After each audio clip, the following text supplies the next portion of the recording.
Anyway, That that's was the first. sick. That's the first draft. But Did you that's like? What did you? Were you just out there on the guitar, just playing some tunes, or what was going on, absolutely there bro? was an AI version of me out there crushing it, Just man. tearing it up, brother. That Love it. was sick. Guys, welcome to JD Fantasy Football. This is David Lamson. I'm joined by Jordan Cordova. Jordan, you missed my live the other day.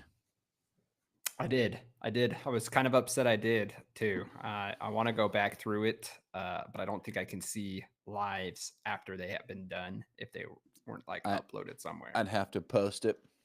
Yeah, but I No, heard you said it went well. yeah, doing another live tonight. And guys, we may even try our first mock draft of the way too early season tonight. But tonight on this episode, the one that will actually be posted, we're going to talk about Shedeur Sanders. Yes. Controversial draft pick. Yes. He says that his dad is going to have separation anxiety when he loses his son to the NFL. Some people say Giants. Some people say the Browns, mostly just the Browns. Where do you think he's going, Jordan? I think that I think either way you kind of look at it, I do think that he is going to be going to the Giants. I think that's where he's hinting, whether it be that he kind of Eli Manning or Arch Manning's it or John Elway's it. And it's just like, listen, I mean, he's not a two-way star, so he kind of doesn't have that to go back on, but still kind of like, yeah, I don't want to play for you. I don't like your organization to Cleveland. I don't think it will come down to it. I think Cleveland's going to probably pick up either Cam Ward, Travis Hunter, or I would say what's his name, Carter from Penn State, the edge rusher. I think more than likely they'll pick up Carter or Hunter. Let's say that you had your eye on Shedeur Sanders as your fantasy quarterback next year. I mean, do you want him going to the Giants, throwing to Malik Neighbors? I would much rather him be on the Giants than be on the Titans or on the Browns. I think you definitely have a lot better shot of doing well now. Now, the real question is, we know that the New York Giants is not a great organization right now with the way that they presented themselves on a have to lose a game to get the number one pick. So they're not in a situation where their quarterback gets stolen in the second pick. But, what they could do is go get a little bit of help on the offensive line. They already have a young, talented Tracy Jr. They already have a young, talented Malik Neighbors. And, Sterling Shepard's a good court or receiver as well. Let's not forget Dabo, the coach over there, was kind of a quarterback whisperer, known to be a quarterback whisperer when he was on Buffalo Bills as the offensive coordinator, helping out Josh Allen over there. So could be a really good place for him to be. Do I expect him to be Jaden Daniels of this year? No. I don't think that he's as talented as Jaden Daniels was coming out of the draft, and he hasn't been tested as much on that Colorado Buffaloes team. So I don't think that he will come out and be honestly it'd be rough to see him in the fantasy draft. You're probably picking him up in a late rounds and flipping a coin and hoping that it works out. But if I were to want him anywhere, it would be the Giants. I mean, this is the doom and gloom for anyone drafted early. It's usually a bad team that's going to get you. You've watched numerous quarterbacks fail. Thinking about the Giants, I mean, they just let Saquon walk out the door. I mean, what kind of organization is this that builds somebody for that long and then just gives him away as soon as Saquon's out? He's great. So yeah, I don't know. Here's the deal. I think Daddy Sanders is going to have more of an impact on a smaller organization like the Cleveland Browns, where they need the advertising. The Giants are a big organization. I think they might be able to push back a little bit more on Daddy Sanders. So I think that would be better for Shedeur as well. But either way, he's going to be running for his life. Any of these teams, Browns, Titans, or the Giants, they don't have good offensive lines. I mean, Levis was doing Levis things last year because he was running for his life. So Yeah, I mean, Shador Sanders, I mean, he's already hinted that he's okay with the Giants. It's where he's kind of expecting when he was on AT&T Field. He was saying stuff like, I'm sure I'll see the Cowboys next year, multiple times, basically, insinuating that he's going to go to a team that plays him. Now, there's two teams that play him in that top 5 pick, and that is the Giants or the Raiders. And I don't think that he gets down to pick 5, um, or picks 5 or 6, wherever the Raiders are. But so I think he's happy to go to the Giants. I mean, once again, very talented Malik Neighbors on that side of the field to throw to. If Drew Locke's proved anything, is that he can make Malik Neighbors can make anyone look good. Where do you see Shador as far as fantasy value for next year? Is he someone you pick up late rounds, backup I quarterback? think you pick him up super late rounds, in hopes of him turning to be something. I would say, right, because I think you're going to go the Josh Allen. I think you're going to go with the Sam Darnold. I even think you go Patrick Mahomes before him, Jaden Daniels. Wow. I think there's a lot of players out there that I think quarterbacks out there that you're going to pick up before you pick up Sanders. I think Sanders is kind of a maybe super, not like last pick or anything, but he'll be a super late, probably the 15th, 16th quarterback picked up. I mean, you still have people like Bo Nix who are coming off good years. Jaden Daniels is coming off a big year. I think Caleb Williams with an extra year of experience underneath him was a better pickup and a better, roll the dice shot than Sanders would be.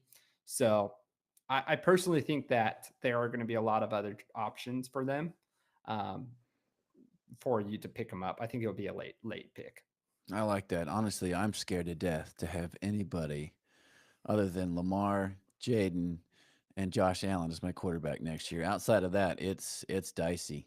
Yeah, I feel it feels weird because last year I picked up Jaden Daniels as quarterback 12. He was last quarterback to be picked up. Last starting quarterback to be picked up. And I still felt really good about the selection.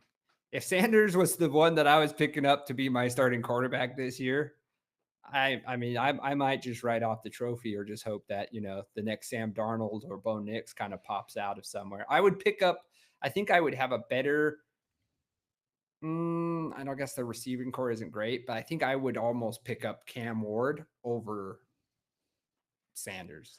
That's interesting. So would you put Cam Ward in that same category? Maybe late pickup, not a lot of faith?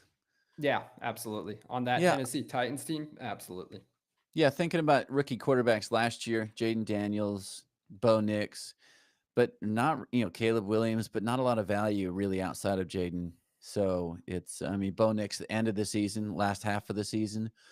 Who's going to be that guy next year? Who next year is going to be the guy that's going to jump off the page at us? Well, I'll tell you right now, I got a way too early sleeper coming your way.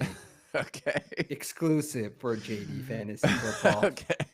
Hold on. Let me get dialed in. You ready? Are you ready for this? Yeah.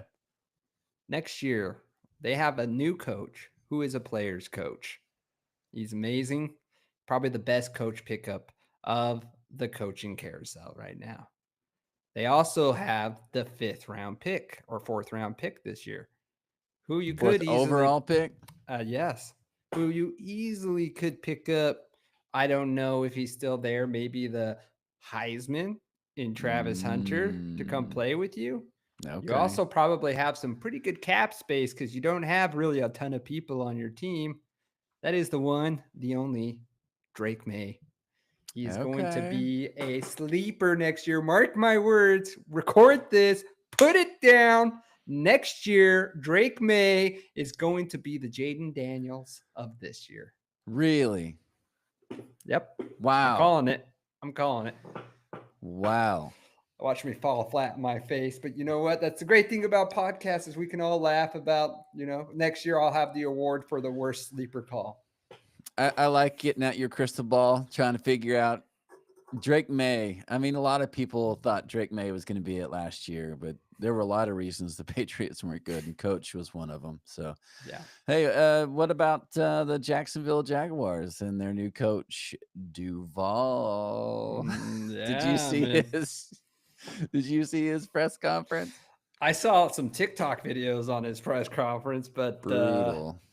yeah, man. I mean, here's the thing for me is like Jacksonville's all like, "Oh yeah, Duval." Like, so I can't remember. It was a carousel, right? Like essentially, Jacksonville talked to him, and then he was interested, and then Tampa Bay offered him more money than any coordinator that was playing currently, and then he was like, "Okay, I'm going to go stay with Tampa," and then overnight he was like, "Actually, I'm going to the Jaguars," and it's just like I understand that he did good things with that offense in Tampa Bay, but Baker Mayfield has already proven that he was a good quarterback. And it's not like you brought like a guy to teach a rookie quarterback how to be better. I mean, Baker Mayfield was essentially pretty good in Cleveland. He had a game against or at the Rams that people don't really remember for the most part. It was towards the end of the year, but he played a game for the Rams and won them the game and had an exceptional game. He's a good quarterback. You add Mike Evans and Chris Godwin and some of these pieces, Bucky Irving that was on that team towards the end of the year. I don't think he's the offensive genius that Jacksonville is thinking that they're grabbing. Obviously better than Doug Peterson, Yeah. but yeah, I don't think he's going to run in there and he's the next, quarterback whisperer. And all of a sudden, Trevor Lawrence's all his problems are gone away. I feel like Trevor Lawrence is just like an abused person that just goes from relationship to relationship and it just doesn't work out. He hopefully this guy is nice. I think that's what everyone's saying because he has been going through it in Jacksonville. Yeah. So Yeah, he's a goofus. That's for sure. He's a yeah. goofus. Hey, but it worked over there at Miami. That guy's a goof over there. Did That it? coach is a goof. Did it work out? They were better. I don't know. They're better. I mean, they're not, I don't think they're going to be better this year, but they were better. I think this coaching cycle kind of proved that they're not after the young hip guy anymore. Look at all these teams. They want the old guy with the grit for the most part. I heard a take. Here's another hot take for you Okay. that I'm actually agreeing with. I don't typically agree with Mr. Newton, and only for the mad reason that he's a mad Irish hater. Mad Irish hater. Hates Notre Oh. Dame and won't give them props no matter what. So I actually don't like Cam Newton in those aspects, but he did bring up a pretty good point. The Cowboys just hired. Do you know who they hired? Marty his son, Schottenheimer. Yeah, exactly. My point. His father, you don't really know who he is, right? Because weirdly enough, he has been the offensive coordinator for the last 2-3 years for the Cowboys. He just hasn't called plays. So, what are you doing when an offensive coordinator doesn't call plays and that's who you're hiring? We're tanking. All right, let's go straight out. So here's what's going to happen. We're tanking. We're going to get Ashton Genty in the draft this year. So we have our running back situation figured out. We're going to drop Dak Prescott next year, and we're going to draft Arch Manning next year. Oh, man. Then Jerry, out of his little bag of tricks, dude, this guy has one and done year written all over his forehead. He's going to pull out of his bag of tricks a load of cash that he got from dropping Dak, and he's going to get Nick Saban to come coach the Dallas Cowboys next year. No way. It's happening. Watch it. No way, man. Watch it happen. I do not believe that. That is crazy. I'm telling you, I didn't believe it first, but Nick Saban, why not? Come on over to Cowboys. Jerry's world.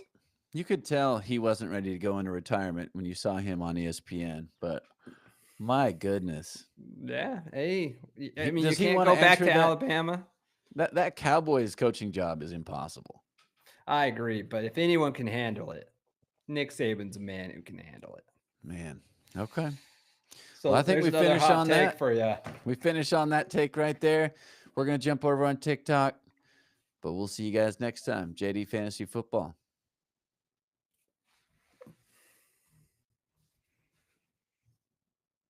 That was crazy, Jordan.